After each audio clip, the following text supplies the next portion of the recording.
Sir ನೀವು ಯಾವುದಾದ್ರೂ ಒಂದು ವಿಷಯದ ಬಗ್ಗೆ ಅಷ್ಟು ಇನ್ಡೆಪ್ತಾಗಿ ಡೀಟೇಲಾಗಿ ಬರೀತಿರಲ್ಲ, ಸೊ ಅದಕ್ಕೆ ಅಥೆಂಟಿಕ್ ಸೋರ್ಸ್ನ ಯಾವ ಥರ ನೀವು ಕಲೆ ಹಾಕ್ತೀರಾ? Because India has always been a developing nation since decades. So develop ಆಗೋಕ್ಕೆ can journalism play a role in politics?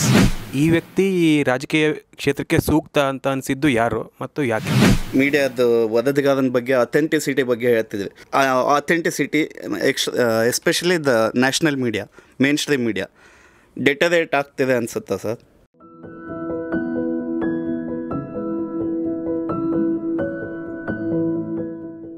ಆಲ್ವಾ ಮೀಡಿಯಾ ಸ್ಕೂಲ್ನ ಸ್ಟುಡಿಯೋದಲ್ಲಿದ್ದೀವಿ. ನಮ್ಮ ಜೊತೆಗೆ ಹಿರಿಯ ಪತ್ರಕರ್ತರಾದ ಮತ್ತು ರಾಜಕೀಯ ವರದಿಗಾರರಾದ ಪ್ರಶಾಂತ್ ನಾಥು ಅವರಿದ್ದಾರೆ. ಸೊ ನಮ್ಮ ಸ್ಟೂಡೆಂಟ್ ಜೊತೆ ಒಂದೆರಡು ಮಾತುಗಳನ್ನ ಅವರು ಹೇಳೋಕ್ಕೆ ನಾವು ಇಲ್ಲಿ ಸೇರಿದ್ದೀವಿ. ಫಾರ್ಮಲ್. ಸೊ ನಮ್ಮ ಸ್ಟೂಡೆಂಟ್ ನಮ್ಮ ಆಲ್ವಾ ಮೀಡಿಯಾ ಸ್ಕೂಲ್ ಸ್ಟೂಡೆಂಟ್ ಇದ್ದಾರೆ. ಸೊ ಒಂದು ಪರ್ಸ್ಪೆಕ್ಟಿವ್ ಕೊಡಬೇಕು ಅಂತಂದರೆ, ಸೊ ನಾನು ನಿಮಗೆ ರಿಪೋರ್ಟಿಂಗ್ ಬಗ್ಗೆ ಹೇಳಿದ್ದೀವಿ, ಆಮೇಲೆ ಪೊಲಿಟಿಕಲ್ ರಿಪೋರ್ಟಿಂಗ್ ಬಗ್ಗೆ ಒಂದಷ್ಟು ಮಾಹಿತಿ ಕೊಟ್ಟಿದ್ದು. ಒಂದು ಜನ ಪೊಲಿಟಿಕಲ್ ರಿಪೋರ್ಟಿಂಗಲ್ಲಿ ಇಂಟ್ರೆಸ್ಟ್ ಇದೀನಿ ಅಂತ ಕೂಡ ಹೇಳಿದ್ದಂಗೆ ನೆನಪಿದೆ. ಸೊ ಪ್ರಶಾಂತ್ ನಾಥು ನಿಮ್ಮ ಎದುರುಗಡೆ ಕೂತ್ಕೊಂಡು ಸುಮಾರು 18 ವರ್ಷಗಳಿಂದ ಪೊಲಿಟಿಕಲ್ ರಿಪೋರ್ಟಿಂಗೇ ಮಾಡ್ತಾಯಿದ್ದಾರೆ. ಆಮೇಲೆ ಇನ್ನೊಂದು ಏನಾದರೂ ಭಾಳ ವಿಶೇಷ ಅನಿಸಿದ್ದು ನನಗೆ, ನಾವು ಆ್ಯಕ್ಚುಲಿ ನಾನಾಗಲಿ ರಂಗನಾಥ್ ಭಾರದ್ವಾಜ್ ಆಗಲಿ ನಾವೆಲ್ಲ ಜರ್ನಲಿಸ್ಟ್ ಆಗಬೇಕಂತ ಏನು ಬಂದಿಲ್ಲ ಲೈಫಲ್ಲಿ. ನಾವೇನೋ ಅಂದ್ಕೊಂಡಿದ್ದೀವಿ, ನಾವು ಆದ್ವಿ, ಬಟ್ ಆದಮೇಲೆ ನಮ್ಗೆ ಖುಷಿ ಆಯಿತು, ನಾವು ಚೆನ್ನಾಗಿ ಮಾಡಿದ್ದೀವಿ ಅನ್ನೋದು ಬೇರೆ ಪ್ರಶ್ನೆ. But Prashant is one person, ಅವರು ಜರ್ನಲಿಸ್ಟ್ ಆಗಬೇಕಂತಲೇ ಅಂದ್ಕೊಂಡಿದ್ರು ಲೈಫಲ್ಲಿ, ಮತ್ತು ಪೊಲಿಟಿಕಲ್ ಜರ್ನಲಿಸ್ಟೇ ಆಗಬೇಕಂತ ಅಂದ್ಕೊಂಡಿದ್ರು. ಸೊ ಹೀಗಾಗಿ ಅವರು ಆಟೋಮೊಬೈಲ್ ಇಂಜಿನಿಯರಿಂಗ್ ಮಾಡಿಕೊಂಡು ಆಮೇಲೆ ಜರ್ನಲಿಸಮ್ ಮಾಡಿಕೊಂಡು ತುಂಬ ಕಷ್ಟಪಟ್ಟು ಲಿಟ್ರಲಿ ಕಷ್ಟಪಟ್ಟು ಬೇರೆ ಬೇರೆ ನೌಕರಿಗಳೆಲ್ಲ ಟ್ರೈ ಮಾಡಿ ಬೇರೆ ಆಗದೇ ಇದ್ದಾಗ ಅದೆಲ್ಲ ಮಾಡಿದ್ದಾರೆ ಅವರು. ಬಟ್ ಅವ್ರ ಮನಸ್ಸು ಒಳಗಡೆ ಇದ್ದದ್ದು ಬರೀ ಪೊಲಿಟಿಕಲ್ ಜರ್ನಲಿಸ್ಟ್ ಆಗಬೇಕಂತಾನೆ. ಸೊ ಈಗ 18 ವರ್ಷಗಳಿಂದ ಅವರು ಪೊಲಿಟಿಕಲ್ ಜರ್ನಲಿಸಮ್ ಮಾಡ್ತಾಯಿದ್ದಾರೆ. ಸೊ ಡೆಹಲಿ ವರದಿಗಾರರಾಗಿದ್ದರು 15 ವರ್ಷಗಳ ಕಾಲ, ಮತ್ತು ಅದ್ಭುತವಾದ ವರದಿಗಾರಿಕೆ ಮಾಡಿದ್ದಾರೆ. ನಾನು ಕೂಡ ಅವ್ರ ಜೊತೆ ಕೆಲಸ ಮಾಡಿದ್ದೀನಿ. ಅದರ ಜೊತೆಗೆ ಅವರು ಈಗ ಬೆಂಗಳೂರಲ್ಲಿ ವರದಿಗಾರ ಕೆಲಸ ಮಾಡ್ತಾರೆ, ಪೊಲಿಟಿಕಲ್ ರಿಪೋರ್ಟರ್ ಆಗಿ. ಪ್ಯಾನಲಲ್ಲಿ ಕೂಡ ನೀವು ನೋಡಿರ್ತೀರ ಕಳೆದ 2.5 ವರ್ಷಗಳಿಂದ. ಸೊ ರಾಜಕೀಯ ವರದಿಗಾರಿಕೆಯನ್ನು ಎರಡೂ ಕಡೆಯಿಂದ, ದೆಹಲಿಯಿಂದ ನೋಡುವಂಥದ್ದು ಮತ್ತು ಕರ್ನಾಟಕ ನೋಡುವಂಥದ್ದು ಎರಡೂ ತುಂಬ ಮುಖ್ಯ, ಮತ್ತು ಎರಡೂ ಅವರಿಗೆ ಗೊತ್ತಿದೆ. ಸೊ ರಾಜಕೀಯ ವರದಿಗಾರಿಕೆ ಬಗ್ಗೆ ಏನಾದರೂ ಪ್ರಶ್ನೆಗಳಿದ್ದರೆ ನೀವು ಕೇಳ್ಬೋದು. ಸರ್ ನಮಸ್ತೆ. ಸರ್ ನಮಸ್ತೆ. ಸರ್ ನೀವು ಯಾವುದಾದ್ರೂ ಒಂದು ವಿಷಯದ ಬಗ್ಗೆ ಅಷ್ಟು ಇನ್ಡೆಪ್ತಾಗಿ ಡೀಟೇಲಾಗಿ ಬರೀತಿರಲ್ಲ, ಸೊ ಅದಕ್ಕೆ ಅಥೆಂಟಿಕ್ ಸೋರ್ಸ್ನ ಯಾವ ಥರ ನೀವು ಕಲೆ ಹಾಕ್ತೀರಾ? ಅದನ್ನು ನಾವು ಸ್ಟೂಡೆಂಟ್ಸ್ ಆಗಿ ರಿಪೋರ್ಟರ್ಸ್ ಆಗಿ ವರ್ಕ್ ಮಾಡಬೇಕಂದ್ರೆ, ನಾವು ಯಾವುದಾದ್ರೂ ಒಂದು ವಿಷಯದ ಬಗ್ಗೆ ಬರೀಬೇಕು ಅಂದರೆ ನಾವು ಅದನ್ನು ಯಾವ ಥರ ಅಭ್ಯಾಸ ಮಾಡ್ಕೋತಾ ಬರಬೇಕಾಗತ್ತೆ? ಅಭ್ಯಾಸ ಇನ್ ದ ಸೆನ್ಸ್ ನೋಡಿ, ಒಂದು ಅನುಭವದಿಂದ ಅನೇಕ ವಿಷಯಗಳು ಕೂಡ ಗೊತ್ತಾಗ್ತಾ ಹೋಗ್ತವೆ. ಎರಡನೇದು ನನಗನ್ಸುತ್ತೆ ನೋಡಿ, ಜರ್ನಲಿಸ್ಟ್ ಆಗಿ ಅದು ಸೋಷಿಯಲ್ ಮೀಡಿಯಾ ಬಂದ ನಂತರ, ಸೋಷಿಯಲ್ ಮೀಡಿಯಾ ಬಿಟ್ಟು ಮೇನ್ ಸ್ಟ್ರೀಮ್ ಮೀಡಿಯಾ ಕಡೆ ಜನ ಬರೋದು ಯಾಕೆ? ನಿಮ್ಮ ಅಕ್ಯುರಸಿಗೋಸ್ಕರ. ಸೋಷಿಯಲ್ ಮೀಡಿಯಾದಲ್ಲಿ ಯಾರೋ ಏನೋ ಮಾತಾಡ್ತಿದ್ದಾರೆ, ಅವ್ನಿಗೆ ಅಕ್ಯುರಸಿ ಇರಲ್ಲ, ಅಥೆಂಟಿಸಿಟಿ ಬೇಕಾದರೆ ನಾನು ಮೇನ್ ಸ್ಟ್ರೀಮ್ ಮೀಡಿಯಾ ಕಡೆ ಹೋಗ್ತೀನಿ ಅಂತ ಬರ್ತಿರ್ತಾರೆ. ಹೀಗಾಗಿ ಬರೆಯುವಾಗ ಇರ್ಬೋದು ಅಥವಾ ಟಿ ವಿಯಲ್ಲಿ ಮಾತನಾಡುವಾಗ ಇರ್ಬೋದು, ಒಂದು authenticity is very Paramount for any journalist. ಇಲ್ಲ ಅವರೇನೋ ಹೇಳಿದ್ದಾರೆ, ಅದನ್ನು ನಾನು ಹೆಂಗೋ ಪರ್ಸೀವ್ ಮಾಡ್ತಿದ್ದೀನಿ, ನಾನು ಹೆಂಗೆ ಬೇಕಾದಂಗೆ ಬರಿತೀನಿ ಅಥವಾ ನಾನು ಹೆಂಗೆ ಬೇಕಾದಂಗೆ ಮಾತಾಡ್ತೀನಿ. ಎಂಡ್ ಆಫ್ ದ ಡೇ ನೋಡಿ, ಜಗತ್ತಿಗೆ ಏನು ಹೇಳಿದರೂ ಕೂಡ ನೀವು ಯಾರ ಬಗ್ಗೆ ಸುದ್ದಿ ಮಾಡ್ತಿದ್ದೀರಿ? ಗೌರಿ ಶೆಟ್ಟಿ ಬಗ್ಗೆ ಸುದ್ದಿ ಮಾಡ್ತಾ ಇರ್ತೀರಿ. ಗೌರಿ ಶೆಟ್ಟಿ ಯಾವುದೋ ಒಂದು ಸಭೆಯಲ್ಲಿ ಪಾಲ್ಗೊಂಡಿರ್ತೀರಿ ನೀವು. ನಾನು ಗೌರಿ ಶೆಟ್ಟಿ ಬಗ್ಗೆ ಸುದ್ದಿ ಮಾಡ್ತಿರ್ತೀನಿ. ಗೌರಿ ಶೆಟ್ಟಿ ನೋಡಿದಾಗಾದರೂ ನೆಕ್ಸ್ಟ್ ಟೈಮ್ ನಮ್ಮನ್ನು ಮಾತಾಡಿಸ್ಬೇಕಲ್ಲ ಅಲ್ವಾ? ಹಾಗೆ ಯಡಿಯೂರಪ್ಪನವರು, ಸಿದ್ದರಾಮಯ್ಯನವರು ಡಿ ಕೆ ಶಿವಕುಮಾರ್ ಬಗ್ಗೆನೋ, ಖರ್ಗೆ ಅವ್ರ ಬಗ್ಗೆನೋ, ವಿಜಯೇಂದ್ರ ಬಗ್ಗೆನೋ, ಯತ್ನಾಳ್ ಬಗ್ಗೆನೋ ನಾವು ಮಾತಾಡ್ತಿದ್ದೀವಿ ಅಂತಂದರೆ ಅಟ್ಲೀಸ್ಟ್ ನಾವು ಸತ್ಯದ ಹತ್ರ ಇರ್ತೀವ ಅನ್ನೋದು ಬಹಳ, ಆ ಅಥೆಂಟಿಸಿಟಿ ಭಾಳ ಮುಖ್ಯ ಆಗಿರೋದು. ವರದಿಗಾರಿಕೆ ಅನಾಲಿಸಿಸ್ ಮಾಡುವಾಗಲೂ ಕೂಡ ನಿಮ್ಗೆ ಹಳೇದೇನು ನಡೀತಾ ಇದೆ, ಹಳೇದೇನು ನಡೆದಿತ್ತು, ಆ ಸಂದರ್ಭದಲ್ಲಿ ಯಾವ ರೀತಿ ನಡೆದಿತ್ತು, ಮತ್ತು ಎಂಡ್ ಆಫ್ ದ ಡೇ ನೋಡಿ, ನೀವು ರಾಜಕಾರಣದ ಗಮ್ಯ ಸ್ಥಾನ ಏನು? ಅಧಿಕಾರ. ಆ ಕುರ್ಚಿ. ನೀವು ಯಾವುದೇ ರಸ್ತೆ ಹೋದರೂ, ಯಾವ ರಸ್ತೆಯಲ್ಲಿ ಹೋದರೂ ಬರೋದು ಆ ಕುರ್ಚಿ ಹತ್ರ. ಸೊ ಆ ಕುರ್ಚಿ ಹತ್ತಿರ ಬರಲಿಕ್ಕೆ ಏನು ಮಾಡ್ತಿದ್ದಾರೆ, ಮತ್ತು ಯಾವುದೇ ಘಟನೆ ನಡೆದರೂ ಅದರ ಇಮಿಡಿಯೇಟ್ ಲಾಭಾರ್ಥಿ ಯಾರು, ಆ ಇಮಿಡಿಯೇಟ್ ಲಾಭಾರ್ಥಿಯ ನಂತರದ ದೂರದೃಷ್ಟಿಕೋನದ ಲಾಭಾರ್ಥಿ ಯಾರು, ಅದು ಪೊಲಿಟಿಕಲ್ ಇದರಲ್ಲಿ ಭಾಳ ಮುಖ್ಯ ಆಗುತ್ತೆ. ಈಗ ಸತೀಶ್ ಜಾರಕಿಹೊಳಿ ನಾನು ಮುಖ್ಯಮಂತ್ರಿ ಅಂತ ಹೇಳಿದರೆ ಲಾಭ ಯಾರಿಗೆ? ಸಿದ್ದರಾಮಯ್ಯನವ್ರಿಗೆ. ಪರಮೇಶ್ವರ್ ಇಲ್ಲ ನಾನು ಮುಖ್ಯಮಂತ್ರಿ ಆಗಬೇಕು ಅಂತ ಹೇಳಿದರೆ ಲಾಭ ಯಾರಿಗೆ, ನಷ್ಟ ಯಾರಿಗೆ? ಡಿ ಕೆ ಶಿವಕುಮಾರ್ಗೆ ನಷ್ಟ, ಸಿದ್ದರಾಮಯ್ಯನವ್ರಿಗೆ ಲಾಭ. ನೀವು ಅಂದರೆ ನಾನು ಯಾವುದೇ ವ್ಯಕ್ತಿಗಳ ಇದಂತ ಹೇಳ್ತಾ ಇಲ್ಲ. ಪೊಲಿಟಿಕಲ್ ರಿಪೋರ್ಟಿಂಗ್ನಲ್ಲಿ ಅವರು ಯಾವ ಹಾದಿಗೆ ಬರ್ತಿದ್ದಾರೆ, ಗಾಳಿ ಹೆಂಗೆ ಹೋಗ್ತಿದೆ, ಹಳೆ ನಮ್ಮ ಬಳಿ ಇರೋ ನೀವು ಡೇಟಾ ತೆಗೆದು ನೋಡ್ತಿರ್ತಾನೆ ಅನೇಕ ಬಾರಿ. ಯಾಕೆ ಡೇಟಾ ನೋಡ್ತೀರಿ? To make you understand what's going to happen. ಈಗ ನಾವು 2024 ಈಗ 25 ದಿಲ್ಲಿ ಚುನಾವಣೆ ಇದೆ. ಈಗ ನಿನ್ನೆ ದಿಲ್ಲಿ ಚುನಾವಣೆ ಆದಮೇಲೆ ನಾವು ಫಸ್ಟ್ ಜರ್ನಲಿಸ್ಟ್ ಏನು ಮಾಡ್ತೀವಿ, 2013 ಆಮ್ ಆದ್ಮಿ ಪಾರ್ಟಿ ಎಷ್ಟು ಪಡಿತು, ಬಿ ಜೆ ಪಿ ಎಷ್ಟಾಯಿತು, ಕಾಂಗ್ರೆಸ್ ಎಷ್ಟಾಯಿತು, 15 ಇಲೆಕ್ಷನ್ನಲ್ಲಿ ಎಷ್ಟು ಪಡಿತು, 20ರಲ್ಲಿ ಎಷ್ಟು ಪಡಿತು, 25ರಲ್ಲಿ ಏನಾಗ್ಬೋದು. ನೀವು ಡೇಟಾ ಬಳಸ್ಕೊಳ್ಳೋದು ಯಾಕೆ ಮನುಷ್ಯ?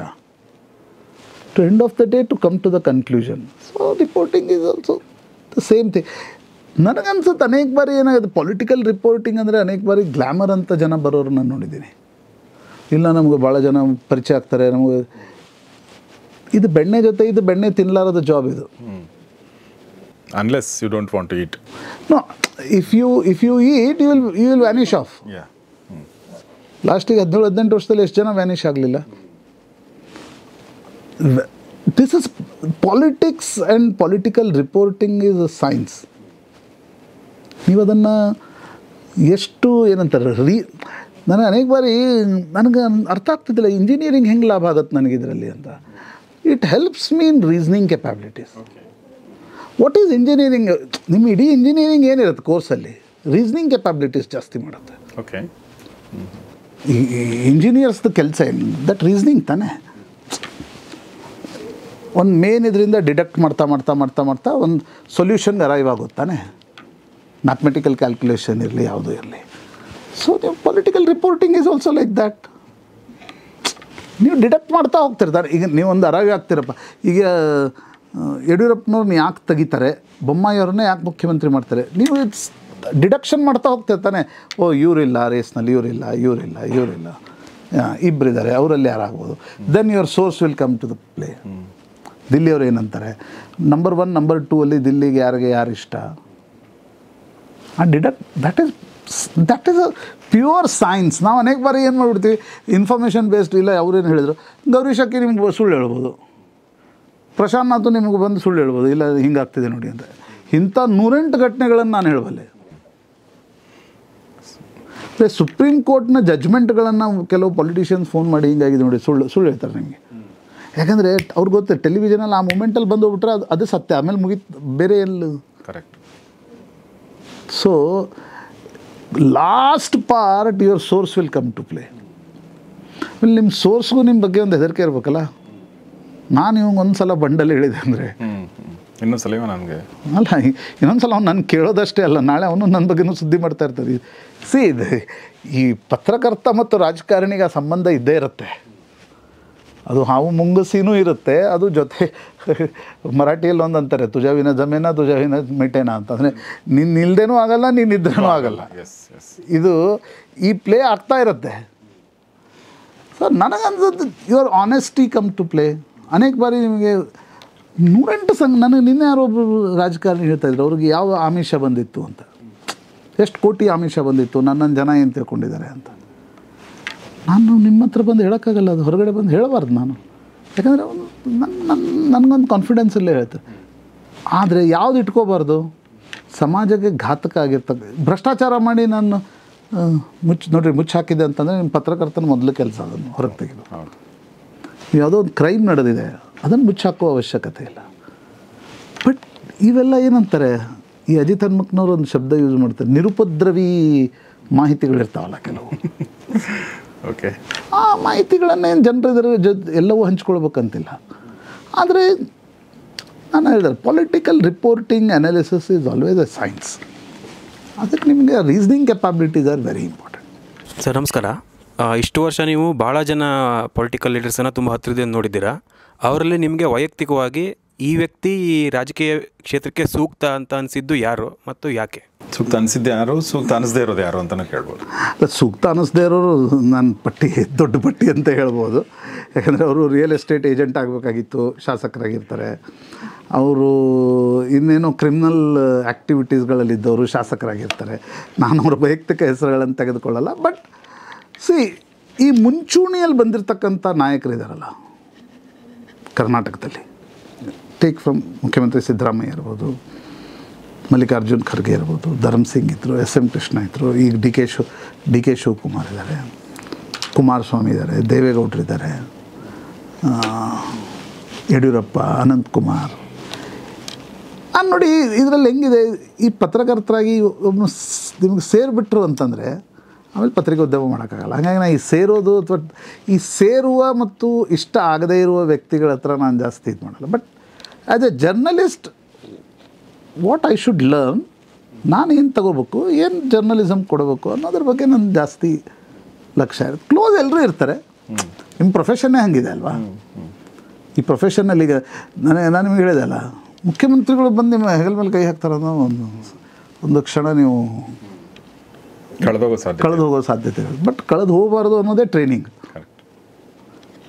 ನಂಗೆ ಸೇರಿದ್ರು ಅಂತಿಲ್ಲ, ಬಟ್ ಈ ಮುಂಚೂಣಿಯ ಇವ್ರ ಹೆಸರು ಹೇಳಿದಲ್ಲ, ಇವ್ರಿನ್ lot to learn, amazing personalities. ಅನೇಕರೆಲ್ಲ ಇತ್ತೀಚಿನ ದಿನಗಳಲ್ಲಿ ರಾಜಕಾರಣ ಅಂತಂದ ತಕ್ಷಣ ಏನೋ ಒಂದು ರೀತಿ ಅಯ್ಯೋ ಎಲ್ಲ ರಾಜಕಾರಣಿಗಳು ಹಿಂಗೆ ಬಿಡೋದು. It's not A easy profession. ಹಿಂಗೆ ಅಂದರೆ ಒಂದು ನೋಡಿ ಫೈನಾನ್ಷಿಯಲ್ ಮ್ಯಾನೇಜ್ಮೆಂಟ್, ಇನ್ನೊಂದು ಕನ್ಸಿಸ್ಟೆನ್ಸಿ, ಇನ್ನೊಂದು ಅಡ್ಮಿನಿಸ್ಟ್ರೇಷನ್, ಇನ್ನೊಂದು ನಿಮ್ಮ ಕ್ಷೇತ್ರವನ್ನು ನೋಡಿಕೊಂಡು ಸತತವಾಗಿ ಗೆಲ್ತಾ ಹೋಗ್ಬೇಕಲ್ರಿ ನೀವು.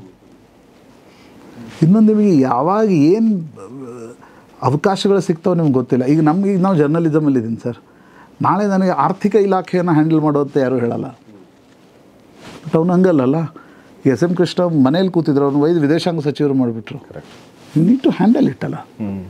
ನಂಗೆ ಅನಂತಕುಮಾರ್ ಹೇಳ್ತಾಯಿದ್ರು, ಫಸ್ಟ್ ಟೈಮ್ ಅವರು ಸಿವಿಲ್ ಏವಿಯೇಷನ್ 98 ಆದಾಗ ಅವ್ರಿಗೆ ಏನು ಟೆಕ್ನಿಕಲ್ ಸಬ್ಜೆಕ್ಟ್ಸ್ ಸಿವಿಲ್ ಏವಿಯೇಷನ್, ಅವರು ವಾಜಪೇಯಿ ಹೇಳಿದ್ರಂತ, ನೋಡಿ ನನಗೆ ಅರೆ ಯಾರು ತುಂಬ ಕರ್ಸಕ್ತೇವೆ ಕರೋ ಅಂತ ಇಬ್ಬರು ಆಫೀಸರ್ಸನ್ನು ಕಳಿಸಿದ್ರಂತೆ. ಒಂದು ವಾರ ಬ್ರೀಫಿಂಗ್ ಕೊಡಿಸಿದ್ರಂತೆ. ಒಂದು ತಿಂಗಳಲ್ಲಿ ಓಪನ್ ಸ್ಕೈ ಪಾಲಿಸಿ ತಂದರು ಅವರು. So constant learning is also ಆಮೇಲೆ ರಾಜಕಾರಣಿಗಳು ಈಗ ನಮ್ಗೆ ಗೊತ್ತಿಲ್ಲ, ಅದು ಫಿಲ್ಮಿಂದ ಜರ್ನಲಿಸಮಿಂದ ನಾವು ಒಂದು ಕಾನ್ಸ್ಟೆಂಟ್ ಅವರನ್ನು ಒಂದು ರೀತಿ ಒಂದೋ ಡೆಮಿಗಾಡ್ ತರ್ತೀವಿ, ಇಲ್ಲಾಂದರೆ ವಿಲನ್ ಮಾಡ್ತೀವಿ. ಅದರ ಮಧ್ಯನೂ ಇರ್ತಾರಲ್ಲ ಅವರೆಲ್ಲೋ, ಅವರು ಮನುಷ್ಯರೇ ಅಲ್ವಾ. ಈಗ ನಾವು ಭ್ರಷ್ಟಾಚಾರ ಅಂತ ಹೇಳ್ತೀವಿ. ಚುನಾವಣೆ ಹೆಂಗೆ ನಡೀತಾ ಇದೆ? ಮೊನ್ನೆ ಚನ್ನಪಟ್ಟಣದ ಚುನಾವಣೆಯಲ್ಲಿ ಇಬ್ಬರು ಸೇರಿ 320 ಕೋಟಿ ರೂಪಾಯಿ ಖರ್ಚು ಮಾಡಿದಾರಂತೆ. ಎಲ್ಲಿಂದ ತರ್ತಾರೆ? ಡೆಫಿನೆಟ್ಲಿ ಒಂದು ಸೈಡಿಂದ ನೋಡೋದು ನಾವು ಅವಶ್ಯಕತೆ ಇದೆ. ಬಟ್ ಹಿಂಗೆ ಯಾಕೆ ಆಗ್ತಾ ಇದೆ ಅನ್ನೋದನ್ನು ಈ ಸೈಡಿಂದ ನೋಡಬೇಕಲ್ಲ ಸರ್. ಈಗ ಬರೀ ರಾಜಕಾರಣ ಜರ್ನಲಿಸಮು ಇಲ್ಲ, ನೀವು ಅದೇ ತೋರಿಸ್ತೀರಿ, TRP ಇದೆ ಅಲ್ವಾ. ಒಂದು ಸೈಡಿಂದ ನೀವು ನೋಡ್ತಾ ಇದ್ದೀರಿ, ಈ ಸೈಡಿಂದ ನೋಡಿ ಅಲ್ಲ. ಹಾಗೆ ನಾವು ರಾಜಕಾರಣಿಗಳನ್ನು ಕೂಡ ಅದರ ಅರ್ಥ ಅವರನ್ನು ಎಕ್ಸ್ಕ್ಯೂಸ್ ಮಾಡಬೇಕು, they are Scott free, they have privilege, ಅದು ಹೇಳ್ತಿಲ್ಲ ನಾನು. ಬಟ್ ಒಬ್ಬ ವರದಿ ಈಗ ಜನ, ಈ ನಮ್ಮ ನರಸಿಂಹಪರಾಂಜಪೆ ಅಂತ ಒಬ್ಬರು ಕವಿ ಇದ್ರು ಸರ್, JSS ಕಾಲೇಜಲ್ಲಿ. ಅವರೊಂದು ಕವನ ಬರೆದಿದ್ರು, ಜನ ಏನು 1000 ಅಂತಾರೆ, ಹೆಜ್ಜೆಜ್ಜಿಗೆ ಜೀವ ತಿಂತಾರೆ, ಬೆಳ್ಳಗಿದ್ರೆ ಬಿಳಿಚಿ ಅಂತಾರೆ, ಕಪ್ಪಗಿದ್ರೆ ಕರ್ಪೆ ಅಂತಾರೆ, ದಪ್ಪಿದ್ರೆ ಮುಟ್ಟು ಅಂತಾರೆ, ತೆಳಗಿದ್ರೆ ಸೊಳಕೆ ಅಂತಾರೆ, ಜನ ಏನು 1000 ಅಂತಾರೆ, ಹೆಜ್ಜೆಜ್ಜಿಗೆ ಜೀವ ತಿಂತಾರೆ ಅಂತ ಕವಿತಾರೆ. ಪತ್ರಕರ್ತ ಹಂಗೆ ಮಾಡೋಕ್ಕಾಗಲ್ಲ. I need to understand. ಈಗ ನೀವು ಒಬ್ಬರು ಕುಟುಂಬದಲ್ಲಿ ಯಾರೋ ಇದ್ದಾರೆ, ನಾಳೆ ಯಾರೋ ಮದುವೆ ಮಾಡ್ಕೊಳ್ಳೋ ಹುಡುಗಿನೇ, ನೀವು ಅವಳು ಬಿಹೇವಿಯರಲ್ ಪ್ಯಾಟರ್ನ್ ಸ್ಟಡಿ ಮಾಡ್ತೀರ, ಅವಳು ಅಥವಾ ಅವನು ಮಾಡ್ತಿರ್ತಾನೆ, ಅಥವಾ ಯಾರೊಬ್ಬರನ್ನ ಫ್ರೆಂಡ್ಶಿಪ್ ಮಾಡ್ಕೊಳ್ಳುವಾಗ ಒಂದು ಬಿಹೇವಿಯರಲ್. ಹಾಗೆ ನನಗೆ ರಾಜಕಾರಣಿಗಳು sir, I have to study them, I have to decode them, that is my job. So ಯಾರು ತುಂಬ ಡಿಫಿಕಲ್ಟ್ ಟು ಡಿಕೋಡ್? ಆಫ್ಕೋರ್ಸ್ ದೇವೇಗೌಡರು. ಯಾಕಂದರೆ CM ಇಬ್ರಾಹಿಂ ಹತ್ರ ಈ ದೇವೇಗೌಡರು ಪ್ರಧಾನಮಂತ್ರಿ ಆದ್ರಂತೆ, ಯಾರೋ diplomat CM Ibrahim was a civil aviation minister. ಹೋಗ್ಬೇಕಾದ್ರೆ what is this Devegowda phenomenon is all about ಅಂತ ಕೇಳಿದ್ರಂಥವ್ರು. ಇವ್ರು ರಾಗಿ ಮುದ್ದೆ ತಿನ್ಲಿಕ್ಕೆ ಕೊಟ್ರಂತೆ, ಅವ್ನು ತಿನ್ಲಿಕ್ಕೆ ಬರಲಿಲ್ಲ, ಅದು ಒಳಗಡೆ ಹೋಗಲಿಲ್ಲ, ಹೊರಗೂ ಬರ್ತಿಲ್ಲ. This is mister Deve Gowda is tough nut to crack. ಆಮೇಲೆ ನೋಡಿ ಏನು ಅನೇಕರು ದೇವೇಗೌಡರನ್ನ ಭಾಳ ವಿಲನ್ ಆಗಿ ನೋಡುತ್ತಾರೆ, ದೇವೇಗೌಡರನ್ನ ಒಕ್ಕಲಿಗರು ಅನ್ನುವ ಕಾರಣಕ್ಕೋಸ್ಕರ ಒಂದು ಲೆಜೆಂಡಾಗಿ ನೋಡೋರು ಇದ್ದಾರೆ. ಬಟ್ ನೋಡಿ ಯಾಕೆ ದೇವೇಗೌಡರು ಸರ್, ಕರ್ನಾಟಕದ ರಾಜಕಾರಣದಲ್ಲಿ ದೇವರಾಜ ಅರಸರಿಗೂ ಕೂಡ, ರಾಮಕೃಷ್ಣ ಹೆಗಡೆ ಅವ್ರಿಗೂ ಕೂಡ ಒಂದು ಪ್ರಾದೇಶಿಕ ಪಕ್ಷ ಕಟ್ಟಲಿಕ್ಕೆ ಸಾಧ್ಯ ಆಗಲಿಲ್ಲ, ನಿಜಲಿಂಗಪ್ಪನವ್ರಿಗೂ ಹೋಲ್ಡ್ ಮಾಡೋಕ್ಕಾಗಿಲ್ಲ. ಬಟ್ ದೇವೇಗೌಡರು ಒಬ್ಬರೇ ಕರ್ನಾಟಕದಲ್ಲಿ ಒಂದು ಪ್ರಾದೇಶಿಕ ಪಕ್ಷವನ್ನು 20 ವರ್ಷದಿಂದ ಹೋಲ್ಡ್ ಮಾಡಿ. ನನಗೆ ಮೂಲ ಕಾರಣ ಅನಿಸುತ್ತೆ ಪರಿಶ್ರಮ. ನೀವು ಯಡಿಯೂರಪ್ಪನವ್ರು ನೋಡಿ, ದೇವೇಗೌಡರು ನೋಡಿ, ಸಿದ್ದರಾಮಯ್ಯ ನೋಡಿ, ಇಟ್ಸ್ ನಾಟ್ ಈಸಿ ಸರ್. ಈಗ ಮೂಢ ಹಗರಣದ ಬಗ್ಗೆ ನಾನು ದಿನ ಟಿ ವಿಯಲ್ಲಿ ಮಾತಾಡ್ತೀನಿ, that is different perspective. But as a person ನೀವು ಪೊಲಿಟಿಷಿಯನ್ ಇದಾರಲ್ಲ, it is not very easy. ನಾನು ದೇವೇಗೌಡರು ನೋಡಿದ್ದೀನಿ, ಅಂದರೆ nice contempt of the court ನೈಸದ್ದು ನಡೀತಾ ಇತ್ತು ಸುಪ್ರೀಂ ಕೋರ್ಟಲ್ಲಿ. ಬಿ ಜೆ ಪಿ ಸರ್ಕಾರ ಇತ್ತು. ನಾನು ದೇವೇಗೌಡರ ಹತ್ರ ಹೋದಾಗ ಸಂಜೆ ಸ್ನಾನ ಮಾಡಿ ಹನುಮಾನ್ ಚಾಲೀಸ ಓದ್ತಾರೆ ಅವರು. ದೇವೇಗೌಡರು ಫೋನ್ ಮಾಡಿದ್ರು ನನಗೆ, ಪ್ರಶಾಂತ್ ಬರ್ತೀರಾ ಅಂತ. ಸುಪ್ರೀಂ ಕೋರ್ಟಲ್ಲಿ ಏನು ನಡೆದಿದೆ ಅವ್ರು ಕೇಳೋದಿತ್ತು. He was giving dictation to chief secretary. Okay, ಏನು ಮಾಡಬೇಕು ನೀವು ಅಂತ. ಸರ್ಕಾರ ಬಿ ಜೆ ಪಿದು. ಓಕೆ, ದ್ಯಾಟ್ ಈಸ್ ದೇವೇಗೌಡರು. ಬ್ಯೂರೋಕ್ರಸಿ ಮೇಲೆ ಹಿಡಿತಾ. ಆಮೇಲೆ ನೋಡಿ, ನಾವು ಅನೇಕ ಬಾರಿ ವರದಿಗಾರ ನಾವು ಏನಾಗ್ಬಿಟ್ಟಿದ್ದೇವೆ, ನನಗೊಂದು ಈ ರಂಗನಾಥ್ ಭಾರದ್ವಾಜ್ ಅವರು ಇದ್ದಾಗ ನಾವು ಒಂದು ಯಾವುದೋ ಸರ್ವೆ ಮಾಡಿಸಿದ್ವಿ. ಯಾರೋ ಒಬ್ಬರು ವಿಶ್ಲೇಷಕರು ಬಂದಿದ್ದರು. ನಾವು ಈ ಜಾತಿ, ಕುರುಬ್ರು ಯಾರಿಗೂ ಓಟ್ ಮಾಡ್ತಾರೆ, ಬಿಲ್ಲವರು ಯಾರಿಗೂ ಓಟ್ ಮಾಡ್ತಾರೆ, ಮಡಿವಾಳರು ಯಾರಿಗೂ ಓಟ್ ಮಾಡ್ತಾರೆ, ನೇಕಾರರು ಯಾರಿಗೂ ಓಟ್ ಮಾಡ್ತಾರೆ, ಕೋಲಿ ಕಬ್ಬಲಿಗೆ ಯಾರಿಗೂ ಮಾಡ್ತಾರೆ, ಮೊಗವೀರರು ಯಾರಿಗೂ ಮಾಡ್ತಾರೆ, ಕುಂಬಾರರು, ಈ ಕುಲಾಲ್ ಅಂತಾರೆ ಮಂಗಳೂರು ಕಡೆ, ಆ ಕುಲಾಲ್ ಯಾರಿಗೂ ಮಾಡ್ತಾರೆ, ಈ ಕಡೆ ಕುಂಬಾರರು ಯಾರಿಗೂ ಓಟ್ ಮಾಡ್ತಾರೆ ಅಂತ ನಾವೊಂದು ಡಿಟೇಲ್ ಸರ್ವೆ ಮಾಡಿಸಿದ್ವಿ. ಯಾರೋ ಒಬ್ಬರು ವಿಶ್ಲೇಷಕರು ಬಂದರು, ಒಂದು ಬ್ರಷಲ್ಲಿ ನಾನು ಈ ಜಾತಿ ನಂಬಲ್ರಿ ಅಂತ. ನಾವು ಇಡೀ ಅಂದರೆ ಎಷ್ಟು ದುಡ್ಡು ಖರ್ಚು ಮಾಡಿದ್ದು ಸರ್ವೆನ ಪಕ್ಕದಲ್ಲಿ ಹೋಗು, ನಾವು ಜಾತಿ ನಂಬ್ತೀವೋ ಬಿಡ್ತೀವಿ, ಇಸ್ ನಾಟ್ ಎ ಕ್ವಶನ್. ಸಮಾಜ ಹೆಂಗೆ ವೋಟ್ ಮಾಡುತ್ತಲ್ವ ಅದನ್ನು ನೀವು ಅದೇ ಈಗ ಪೊಲಿಟಿಕಲ್ ರಿಪೋರ್ಟಿಂಗ್ ಆಗೋ ಮುಂದೆ ಅನೇಕರಿಗೆ ಅನಿಸುತ್ತೆ ಇಟ್ಸ್ ಅ ಗ್ಲಾಮ್. ಕರ್ನಾಟಕದ ಜಾತಿ ಪದ್ಧತಿಗಳ ಬಗ್ಗೆ ಗೊತ್ತಿಲ್ಲದೆ ನೀವು ಹೆಂಗೆ ವರದಿಗಾರಿಕೆ ಮಾಡ್ತೀರಿ? ದೇವೇಗೌಡರು, ಯಡಿಯೂರಪ್ಪ, ಸಿದ್ದರಾಮಯ್ಯ, ಅನಂತಕುಮಾರ್, ಧರಮ್ ಸಿಂಗ್, ಖರ್ಗೆ, ಜಾತಿಗಳ ಬಗ್ಗೆ ಸಿಕ್ಕಾಪಟ್ಟೆ ಅಧ್ಯಯನ ಇದೆ ಅವ್ರದ್ದು. ಅನೇಕ ಬಾರಿ ಏನಾದ್ರು ಸೂಪರ್ಫಿಷಿಯಲ್, ಇತ್ತೀಚೆಗೆ ಒಂದು ಹೊಸ ಫ್ಯಾಷನ್ ಶುರು ಆಗ್ತದೆ, ಜಾತಿ ಇಲ್ಲ ರೀ. ಹೌದ್ರಿ, ನಿನಗೆ ಜಾತಿ ಇಲ್ಲಪ್ಪ, ಓಟ್ ಹಾಕೋನ್ ಜಾತಿಯಿಂದ ಯೋಚನೆ ಮಾಡ್ತಿದ್ದಾರಲ್ಲ, ನೀನು ಅದರ ಅಧ್ಯಯನ ಮಾಡಲ್ಲ ಪತ್ರಕರ್ತನಾಗಿ. ಆಶಯ ಭಾಷಣ ಕರೆಕ್ಟ್ ಇದೆ, ಜಾತಿ ಇರಬಾರ್ದು ಅಂತ, ನಾನು ಆಶಯ ಭಾಷಣ ಮಾಡ್ಬೋದು. ಬಟ್ ಓಟ್ ಹಾಕೋನ್ ಜಾತಿಯಿಂದ ಓಟ್ ಮಾಡ್ತಿದ್ದಾನಲ್ಲ, then how you are going to gauge it? ಈಗ ಅನೇಕ ಸರ್ವೆ, ಈಗ ನಾನು ಅಂದರೆ ಇದು ಈ ಕ್ವಶನ್ ಪೂರ್ವಕವಾಗಿ ಹಂಗೆ ಮಾತಾಡ್ತಿದ್ದೀನಿ ಅಂತ ಹೇಳಿ, ಅನೇಕ ಸರ್ವೆಗಳು ಯಾಕೆ ರಾಂಗ್ ಬರ್ತಿವೆ? Because we are not taking variables properly. Okay, ಈಗ ನೀವು ಪೊಲಿಟಿಕಲ್ ಸರ್ವೆ ಮಾಡ್ತೀರಿ, ಹಿಂಗೆ ಇಲ್ಲಿ ಹೊರಟ್ರಿ ಅಂತ ತಿಳ್ಕೊಳ್ರಿ, JP ನಗರದಲ್ಲಿ ನೀವು 5 ಜನ ಹೋದ್ರಿ, you are a primary input taker. ಹೆಂಗೆ ನಡೆಯುತ್ತೆ survey? Primary input, secondary input, ಕೊನೆಗೆ ಎಕ್ಸ್ಪರ್ಟ್ಸ್ಗಳು ಕೂತು ಒಪಿನಿಯನ್ ಬರೀತಾರೆ, ಸೀಟ್ ಪ್ರೊಜೆಕ್ಷನ್. ನೀವು ಪ್ರೈಮರಿ ಇನ್ಪುಟ್ಟನ್ನೇ ಹಿಂಗೆ ಹೋದ್ರಿ, ಹಿಂಗೆ ರಸ್ತೆ ಮೇಲೆ, ಅವನು ಕುರುಬ ಅಂತ ಗೊತ್ತಿಲ್ಲ, ಒಕ್ಕಲಿಗ ಅಂತ ಗೊತ್ತಿಲ್ಲ, ಮುಸ್ಲಿಂ ಅಂತ ಗೊತ್ತಿಲ್ಲ, ಅವ್ನು ಬ್ರಾಹ್ಮಣ ಅಂತ ಗೊತ್ತಿಲ್ಲ, BJP ಸಪೋರ್ಟ್ರ ಗೊತ್ತಿಲ್ಲ, ಕಾಂಗ್ರೆಸ್ ಸಪೋರ್ಟ್ರ ಗೊತ್ತಿಲ್ಲ, 100 ಜನರನ್ನು ಮಾಡಿ ಸೀಟ್ ಪ್ರೊಜೆಕ್ಷನ್ ಸರ್ವೆ ಬರೆದು ಬಿಟ್ರೆ ಕರೆಕ್ಟ್ ಹೆಂಗೆ ಬರುತ್ತೆ? Survey is variables. ಗೊತ್ತಾಯ್ತು. ನೀವು JP ನಗರದಲ್ಲಿ ಹೋಗಬೇಕು, ನೀವು ನೀವು ಲಗ್ಗೆರೆಗೂ ಹೋಗ್ಬೇಕು, ಮಲ್ಲೇಶ್ವರಂಗೂ ಹೋಗ್ಬೇಕು, ಜಯನಗರ್ಗೂ ಹೋಗ್ಬೇಕು, ಪಾದರಾಯನಪುರಕ್ಕೂ ಹೋಗ್ಬೇಕು, ಶಿವಾಜಿನಗರಕ್ಕೂ ಹೋಗ್ಬೇಕು. ಸೇಮ್ ವೇ ಜರ್ನಲಿಸಮ್ ಕೂಡ, ನೀವು ಎಷ್ಟು ವೇರಿಯೇಬಲ್ಸ್ಗಳನ್ನು ಬಳಸ್ತೀರಿ ಅಷ್ಟು you can go nearer to the accuracy. ಪಾಲಿಟಿಕ್ಸ್ನಲ್ಲೂ ಕೂಡ ನೋಡಿ ಅಲ್ಲ, ಯಾಕೆ ಅನೇಕ ಬಾರಿ ಸೀಟ್ ಹಿಂಗೆ ಬರುತ್ತೆ ಅಂತಿರ್ತಾರೆ, ಉಲ್ಟಾ ಹೊಡೆಯುತ್ತೆ. ಸೊ ಪತ್ರಕರ್ತ, ಸಾರ್ವಜನಿಕ ಜೀವನದಲ್ಲಿರೋರಿಗೆ personal psychology, mob psychology and social behavioural pattern ಇದರ ಅರಿವಿದ್ದರೆ ಮಾತ್ರ ಆತ ಸಾರ್ವಜನಿಕ ಜೀವನದಲ್ಲಿ ಆತ ಉದ್ಯಮಿನೂ ಆಗಿರ್ಬೋದು ಸರ್. ಎಕ್ಸಾಕ್ಟ್ಲಿ. ಆತ ಸಿನಿಮಾ ನಿರ್ದೇಶಕನೂ ಆಗಿರ್ಬೋದು, ಏನು ಬೇಕಾದ್ರೂ ಆಗಿರ್ಬೋದು, ಆತ ಪತ್ರಕರ್ತನೂ ಆಗಿರ್ಬೋದು. ಆತ ಈ ಸಂಗತಿಗಳನ್ನು ಎಷ್ಟು ಅಧ್ಯಯನ ಮಾಡ್ತಾನೆ, ಅದರ ಜೊತೆ ಪರಿಶ್ರಮ, ಜ್ಞಾನ ಅದೆಲ್ಲ ಇದ್ದೇ ಇರೋದು. ನಾನು ಅದನ್ನು ಯಾರೂ ಡಿಸ್ಪ್ಯೂಟ್ ಮಾಡಲಿಕ್ಕೆ ಸಾಧ್ಯ ಇಲ್ಲ. ಬಟ್ ಈ ಸಂಗತಿಗಳ ಅಧ್ಯಯನ ಸಾರ್ವಜನಿಕ ಜೀವನದಲ್ಲಿ ಇರ್ತಕ್ಕಂಥವ್ರು ಭಾಳ ಮುಖ್ಯ. ಮತ್ತು ಅದು you should come to the conclusion honestly. ನಿಮಗೆ ವಿಷನ್ನೇ ಬ್ಲರ್ ಇದ್ದರೆ ನೀವು ಜರ್ನಲಿಸ್ಟ್ಗಳಿಗೂ ಇರೋ, ರಾಜಕಾರಣಿಗಳಿಗೂ ತೆಗೆದು ನೋಡಿ. ನೀವು ಈಗ ಅನೇಕರಿಗೆ ನಾವು ಯಾಕೆ ಚುನಾವಣೆ ಸೋತ್ವಿ ಅನ್ನೋದು ಚುನಾವಣೆ ಸೋತ ಮೇಲೆ ಯಾಕೆ ಅರ್ಥ ಆಗುತ್ತೆ, ಮೊದಲು ಯಾಕೆ ಅರ್ಥ ಆಗಲ್ಲ? ನೀವು ಅಕ್ಕಪಕ್ಕದಲ್ಲಿ ಪೂರ್ತಿ ಅದೇ ಎಕೋಸಿಸ್ಟಮ್ ಇಟ್ಕೊಂಡಿದ್ದೀರಿ. ನಿಮ್ಗೆ ಯಾರೂ ಬಂದು ಹೇಳೋಕ್ಕೂ ಹಾಗೆ ಪತ್ರಕರ್ತ ನಿಮ್ಗೆ ಏನು ಬೇಕು ಅದನ್ನೇ ನೀವು ಕೇಳ್ತಾ ಹೋಗ್ಬಿಟ್ರೆ how you are going to come to the conclusion? ನಿನ್ನೆ ನಾನು ಚಾನಲಲ್ಲಿ ಹೇಳ್ತಾ ಇದ್ದೆ, ನಾನು ಸ್ಟೂಡೆಂಟ್ಸ್ಗಳು ಹೇಳ್ತೀನಿ, ಪೇಪರ್ನ ಚೇಂಜ್ ಮಾಡಿ, ಒಂದೇ ಪೇಪರ್ ಓದಬೇಡಿ, ಒಂದೇ ಚಾನಲ್ ನೋಡಬೇಡಿ, ಒಬ್ಬನೇ ಆ್ಯಂಕರ್ನ ನೋಡಬೇಡಿ. ಕರೆಕ್ಟ್. ಸೊ ನಿಮಗೆ ಆಮೇಲೆ ಒಂದು ಯಾವುದೋ ನಿಮಗೆ ಇಷ್ಟ ಆಯಿತು ಅಂತಂದರೆ, ಯಾವುದೋ ಪಂಥ ಅಂದರೆ ಅದ್ರ ವಿರುದ್ಧ ವಾದ ಮಾಡ್ತಾರಲ್ಲ, ಅವ್ರ ಜೊತೆ ನೀವು ಫ್ರೆಂಡ್ಶಿಪ್ಪಲ್ಲಿರಿ, ಅವಾಗ ನಿಮಗೆ ಪರ್ಸ್ಪೆಕ್ಟಿವ್ ನೀಟಾಗಿ ಸಿಗುತ್ತೆ. ಇಲ್ಲಾಂದ್ರೆ ನೀವು ಬ್ಲರ್ ಆಗುತ್ತೆ ನೀವು ಹೇಳ್ದಂಗೆ. ಆಮೇಲೆ ನಿಮಗೆ ಸರ್ಪ್ರೈಸ್ಗಳು ಲೈಫಲ್ಲಿ ನೀವು ಅನ್ಕೋತೀರಿ, ನೀವು ಅನ್ಕೊಂಡದ್ದು ಆಗೋದೇ ಇಲ್ಲ. ಬಿಕಾಸ್ ನೀವು ಒಂದು ಚಶ್ಮಾ ಹಿಂಗೆ ನೋಡ್ತಾ ಇದ್ದೀರಾ, ನೀವು ಒಂದಷ್ಟೇ ನೋಡ್ತಾ ಇದ್ದೀರಾ. ಸೊ ಹಂಗಾಗಿ ನಿಮ್ಮ ಪ್ರಡಿಕ್ಷನ್ ಆ್ಯಕ್ಯುರೇಟ್ ಆಗಿರೋಕ್ಕೆ ಸಾಧ್ಯ. ನನ್ನ ಕೇಳಿದ್ರೆ ನೀವು ಗುರುಜಿ ಗೋಳ್ವಲ್ಕರ್ ಬಂಚ್ ಆಫ್ ಥಾಟ್ಸ್ ಓದಿ, ಕಾರ್ಲ್ ಮಾರ್ಕ್ಸ್ ಓದಿ, ಮಾವನ್ನ ಓದಿ, ಮಹಾತ್ಮ ಗಾಂಧೀಜಿನೂ ಓದಿ, ಸಾವರ್ಕರನ್ನು ಓದಿ ಕಮ್ ಟು ದ ಕನ್ಕ್ಲೂಷನ್. ನೀವು ಅದನ್ನು ಓದಿ. Very true. ನಾವು ಯಾವುದನ್ನು ಓದಲ್ಲ, ನಾವು ಬರೀ ಇದನ್ನೊಂದೇ ಓದ್ತೀವಿ. ಇನ್ನೊಂದು ನನಗೆ ಬಾರಿ ಅನಿಸುತ್ತೆ, ಕಾರ್ಯಕರ್ತರಿಗೆ ಅದು ನಡೆದೋಗುತ್ತೆ, ಅವರು ಅದನ್ನೇ ಮಾಡಬೇಕು. ಅವ್ರ ಕೆಲಸನೇ. ಈಗ ಅವರು RSSನಲ್ಲಿ ಬಂದಿದ್ದರೆ ಅವರು ಬಂಚ್ ಆಫ್ ಥಾಟ್ಸೇ ಓದಬೇಕು, ಅವರು ಸಾವರ್ಕರದ ಹಿಂದುತ್ವ ಪುಸ್ತಕನೇ ಓದಬೇಕು. ಲೆಫ್ಟಲ್ಲಿ ಬಂದಿದ್ದರೆ ಅವರು ಮಾರ್ಕ್ಸನ್ನೇ ಓದಬೇಕು. ಆದರೆ ಪತ್ರಕರ್ತ ಎಲ್ಲವನ್ನು ಎಷ್ಟು ಓದ್ತಾ ಹೋಗ್ತಾನೆ, ದ ಎವಲ್ಯೂಷನ್ ಅಂತ ಏನು ಇಂಗ್ಲೀಷ್ ಶಬ್ದ ಇದೆಯಲ್ಲ, that is very important in life. Evolution ಇದೆ ಅಲ್ವ, ಅದು ನಾಗರಿಕತೆನೇ ಇರ್ಬೋದು, ಸಮಾಜ ಇರ್ಬೋದು, ಕುಟುಂಬ ಇರ್ಬೋದು, ವ್ಯಕ್ತಿ ಇರ್ಬೋದು. ಎವಲ್ಯೂಷನ್ ಆಗ್ತಾ ಹೋಗ್ಬೇಕು. ಅದು ಎವಲ್ಯೂಷನ್ ಎಲ್ಲಿಂದ ಆಗುತ್ತೆ? ನೀವು ಅಗಾಧ ಓದಿನಿಂದ ಮಾತ್ರ ಆಗ್ಲಿಕ್ಕೆ ಸಾಧ್ಯ. Very true.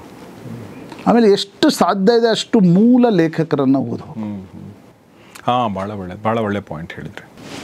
ನಾವೇನು ಮಾಡ್ತೀವಿ, ಇನ್ಫರೆನ್ಸ್ ಎಳಿತಾ ಇದ್ದವ್ರನ್ನ ಮಾತ್ರ ನೋಡ್ತೀವಿ. ಈಗ ನಾವು ಪತ್ರಕರ್ತರು ಅನೇಕ ಬರೀ ಇನ್ಫರೆನ್ಸ್ ಎಳಿತೀವಿ. ಇನ್ಫರೆನ್ಸ್ ಎಳೆಯೋದು ನನಗೆ ಹೆಂಗೆ ಬೇಕು ಹಂಗೆ ಎಳಿಬೋದು, ನೀವು ನಿಮ್ಗೆ ಹೆಂಗೆ ಬೇಕು ಹಂಗೆ ಎಳಿಬೋದು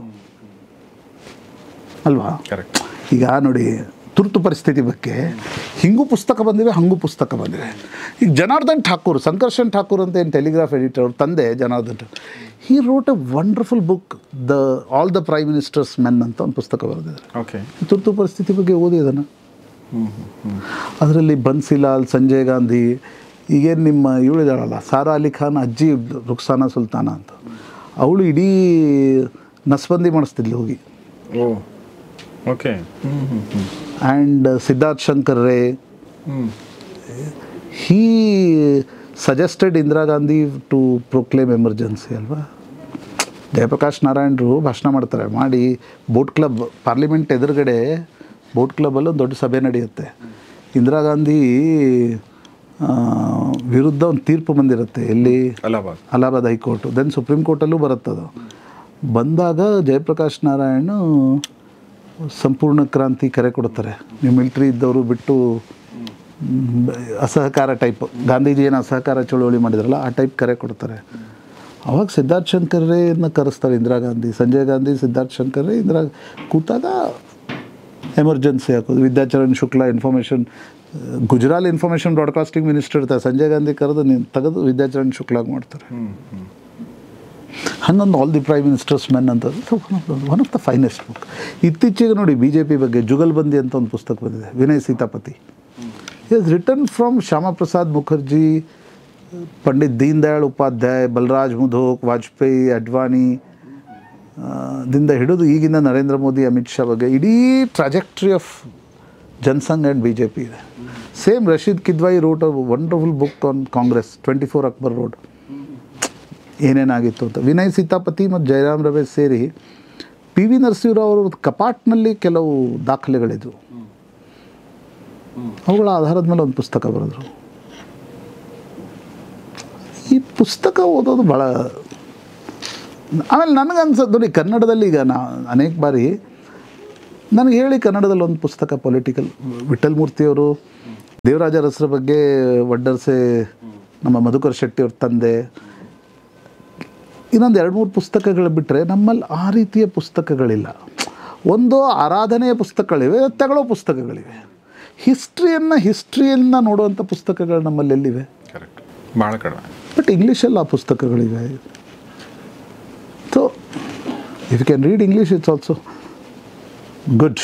ಎಸ್, ನನಗನ್ಸುತ್ತೆ ಯಾವುದೇ ಒಬ್ಬ ಜರ್ನಲಿಸ್ಟ್ ಇರ್ಬೋದು ಅಥವಾ ಸಾರ್ವಜನಿಕ ಜೀವನದಲ್ಲಿರೋ ಅತಿ ಹೆಚ್ಚು ಓದಬೇಕು. ಬರೀ ಏನಾಗತ್ತೆ ಅನೇಕ ಬಾರಿ ಸರ್, ಈ ಫಾಸ್ಟ್ ಲೈಫಲ್ಲಿ ನಮ್ಗೆ ನಾಳೆ ಈಗೇನೋ ನಾಳೆ ಮಾತಾಡೋದಿದೆ, ಅದಕ್ಕೆ ನಾವು ಓದ್ತೀವಿ. ಆವಾಗ ನಿಮ್ಗೆ ಅದು ಪೊಲಿಟಿಕ್ ಕೊಡೋಕ್ಕಾಗಲ್ಲ ಅಲ್ವಾ? ಎಕ್ಸಾಕ್ಟ್. ಅಂದರೆ ನಾನು ಹೆಂಗೆ ಎಲ್ಲಿಂದ ಹೇಳ್ತೀನಿ ಅಂದರೆ ನಾನು ನಿಮ್ಗೆ ಆವಾಗಲೇ ಹೇಳ್ತಿದ್ದೆ ನೋಡಿ, ಇವತ್ತಿನ ರಾಜಕಾರಣ ಇದೆ ಅಲ್ವಾ, ಈಗ Rahul Gandhi versus Modi, it started from Tilak Gandhi, Tilak Agarkar, ನೀವು ಅಲ್ಲಿಂದ ನೋಡಿ trajectory, same politics is happening. ಏನು ಭಾಳ ಡಿಫ್ರೆಂಟ್ ಪಾಲಿಟಿಕ್ಸ್ ನಡೀತಾ ಇದೆನಾ? ಕರೆಕ್ಟ್. ಗಾಂಧಿ ವರ್ಸಸ್ ಸಾವರ್ಕರ್, ಬೇರೆ ರಾಜಕಾರಣ ಏನು ನಡೀತಾ ಇಲ್ಲಲ್ಲ. ಆ ಟ್ರಾಜೆಕ್ಟರಿ ಮೇಲೆ ರಾಜಕಾರಣ ನಡೀತಾ ಇರುತ್ತೆ. ಕರ್ನಾಟಕದಲ್ಲೂ ನಾನು ನಿಮಗೆ ಹೇಳಿದೆ ಅಲ್ಲ, ಒಕ್ಕಲಿಗರು ಲಿಂಗಾಯತರು ಜೊತೆಗೆ ಬರೋದು, ಬೇರೆಯವರು ಅದೇ ಪಾಲಿಟಿಕ್ಸ್ ಇವತ್ತಿಗೂ ನಡೀತಾ ಇದೆ ಅಲ್ವಾ. What is JDS? ಒಕ್ಕಲಿಗರು. What is BJP today? The Lingayat party. What is Congress? ಉಳಿದೆಲ್ಲರೂ ಪಾರ್ಟಿ. ಸ್ವಲ್ಪ ಮಟ್ಟಿಗೆ ಬದಲಾವಣೆಗಳು ನಡೀತಾ ಇರ್ತವೆ, ಆದರೆ ಹೆಚ್ಚು ಕಡಿಮೆ ಆ ಮೂಲ ಸ್ವರೂಪ ರಾಜಕಾರಣದ್ದು ಬದಲಾಗಲ್ಲ. ನಮಸ್ತೆ ಸರ್. ಸರ್, ಈಗ ಲೈಕ್ ದೇಶದಲ್ಲಾಗಲಿ ಇಲ್ಲ ಸ್ಟೇಟಲ್ಲಾಗಲಿ ತುಂಬ ಡರ್ಟಿ ಪಾಲಿಟಿಕ್ಸ್ ಆಗ್ತದೆ. So can journalism play a role in improving politics for a developed nation? Because India is always been a developing nation since decades. So develop ಆಗೋಕ್ಕೆ can journalism play a role in politics? Definitely. ನೋಡಿ, just imagine, ಚೈನಾದಲ್ಲಿ journalism ಉಂಟಾ? ಇಂಡಿಯಾದಲ್ಲಿ ಅನೇಕರಿಗೆ ಅಂದರೆ ನಿಮಗೆ developing ನೇಷನ್ನ prerequisite is information also, freedom also ಅಲ್ವಾ? The freedom, what is the source of freedom? You can write anything, you can speak anything, you can read anything. So what is the main source of that freedom of speech and expression? The journal constitution guarantees that, alva? Correct. So dirty ಈ ಅನೇಕ ಬಾರಿ dirty politics ಇದೆ ಅಲ್ವಾ, ಅದು ಆಯಾ ಸಂದರ್ಭದಲ್ಲಿ ಬಂದಿರತಕ್ಕಂಥ ವ್ಯಕ್ತಿಗಳ ಮೇಲೂ ಇರುತ್ತೆ. ನಾವು actually we don't deserve the leaders we have ಅಂತಾರಲ್ವಾ, ಹಂಗೆ ಬರುತ್ತೆ. ಬಟ್ ಜರ್ನಲಿಸಮ್ ಆಲ್ವೇಸ್ ಅದಕ್ಕೆ ಕನ್ನಡಿ ಹಿಡಿಯೋಂಥ ಕೆಲಸ ಮಾಡ್ಕೊಂಡು ಬಂದಿದೆ. ಮುಂದೆ ಆ ಕನ್ನಡಿ ಹಿಡಿಯೋ ಕೆಲಸ ಮಾಡಲೇಬೇಕಾಗತ್ತಲ್ವ, ಯಾವ ಸರ್ಕಾರ ಇದ್ರೇನು. So without journalism the whole ಏನಂತಾರೆ developing nation superpower that ನೀವು ಎರಡು ಮಾಡೆಲ್ ಇವೆ, ಚೈನಾದ್ದು ರಷ್ಯಾದ ರೀತಿನೂ, ವೆಸ್ಟರ್ನ್ ವರ್ಲ್ಡ್ದೊಂದಿದೆ, ಭಾರತದೊಂದು ರೀತಿ ಇದೆ. Journalism is always played A major role ಅಲ್ಲ ಸರ್. ಸ್ವತಂತ್ರ ಹೋರಾಟ ಇರ್ಬೋದು, ತುರ್ತು ಪರಿಸ್ಥಿತಿ ವಿರುದ್ಧದ ಹೋರಾಟ ಇರ್ಬೋದು, ಬೋಫೋರ್ಸ್ ಹಗರಣದಲ್ಲಿರ್ಬೋದು, ಇತ್ತೀಚೆಗೆ ಕಾಮನ್ವೆಲ್ತ್ 2G ಹಗರಣಗಳಿದ್ದಿರ್ಬೋದು, ಕರ್ನಾಟಕದ ಈಗ ನೀವಿದ್ರಲ್ಲ ಸರ್, ಗಣಿ ಹಗರಣ ಇರ್ಬೋದು. ನಾನು ಅಂದರೆ ಕೆಲವು ಗಣಿ ಹಗರಣಗಳ ಬಗ್ಗೆ ಕೆಲವರು ವರದಿ ಮಾಡದೇ ಇರ್ಬೋದು, but by and large media reported it. Freedom of speech and expression guarantee constitution ಕೊಟ್ಟರು, ಅದರದ್ದು messenger and message will be always by media only ಅಲ್ವಾ. ಅಂದರೆ ಒಳ್ಳೇದು ಮಾಡೋದು ಏನು ಮಾಡೋಕ್ಕಾಗುತ್ತೆ, ಪ್ರೋಆ್ಯಕ್ಟಿವ್ ಆಗಿ ನಾವೇನು ಮಾಡ್ಬೋದು, ಪಾಸಿಟಿವ್ ಆಗಿ ಏನು ಬದಲಾವಣೆ ತರಬಹುದು ಅನ್ನೋದೊಂದು ಬಹುಶಃ ಅದರಲ್ಲಿ ಹಿಡನ್ ಅನ್ಸುತ್ತೆ.